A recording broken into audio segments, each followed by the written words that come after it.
Hi everyone, back with me again in this channel. So on today's video, I'm gonna show you how you can edit an aesthetic blur photo using EPIK Photo Editor.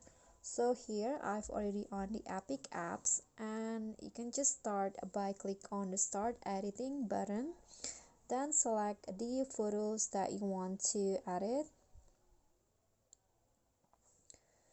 and then here just choose the photo. And after that, just go to effects, find the blur tab, and then here you can just choose which one that you think fits your need the best, but I'm going to use the motion blur. So there are three options, one up to three. I'm going to just choose the motion 3 here. Then you can always edit on the effect by clicking on it. You can edit the intensity, you can edit on how much it will affect the person, and also the edge.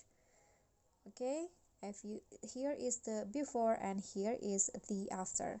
So after that, if you like with the result, you can just click on the arrow down to download the photo.